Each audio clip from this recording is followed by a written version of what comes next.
সাফ অনূর্ধ্ব-20 নারী চ্যাম্পিয়নশিপের প্রথম ম্যাচে শ্রীলঙ্কাকে ৯-১ গোলে উড়িয়ে দিয়েছে বাংলাদেশ।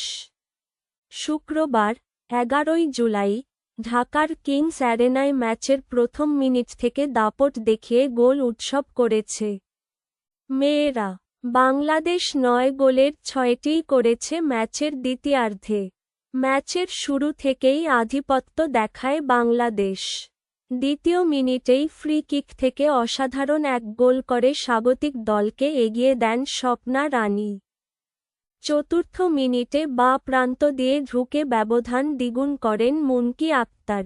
২০ মিনিটে আরও একটি সুযোগ পেয়েছিলেন মুনকি, কিন্তু তার শট পোস্টে লেগে ফিরে আসে। ২৯ মিনিটে সোনার দুর্দান্ত এক ক্রসে মাথা ছোঁয়াতে ব্যর্থ হন সাগরিকা। পরের মিনিটেই বক্সের ভেতর থেকে তার নেওয়া শটটি ঠেকিয়ে দেন লঙ্কান গোলরক্ষক থারুশিকা। দোদাম গো দাগে। অধিনায়ক আফিদা খন্দকারও গোলের সুযোগ পেয়েছিলেন, কিন্তু ৩১ মিনিটে থারুশিকাকে পরাস্ত করতে পারেননি তিনিও।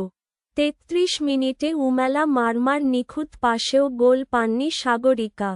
তবে ৩৭ মিনিটে ঠিকই গোলের দেখা পান এই ফরোয়ার্ড।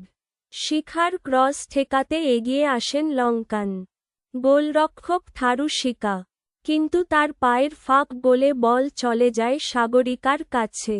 সামনে ফাঁকা জাল, আর সেখানে বল পাঠাতে ভুল করেননি তিনি। ৩-০ গোলের লিড নিয়ে বিরতিতে যায় স্বাগতিকরা। দ্বিতীয়ার্ধে ৩টি পরিবর্তন নিয়ে মাঠে নামে বাংলাদেশ। শুরুতেই সাগরিকার কাটবাকে গোলমুখে থাকা মুনকি নিখুঁত ট্যাপে জালের ঠিকানা খুঁজে নেন।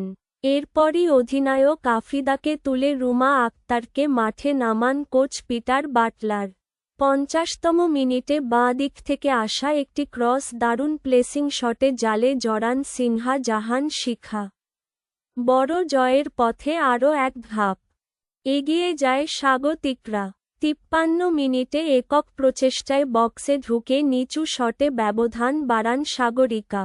৫ মিনিট পর পূজার কাটবাকে প্লেসিং শটে হ্যাটট্রিক পূরণ করেন এই ফর্মে থাকা ফরোয়ার্ড। এরপরই সাগরিকাকে তুলে মাঠে নামানো হয় তৃষ্ণা রানীকে। ৮৩ মিনিটে রূপা দলের হয়ে অষ্টম গোলটি করেন। এর আগে ৭২ মিনিটে বন্যার শট ক্রসবারে লেগে ফিরে আসে।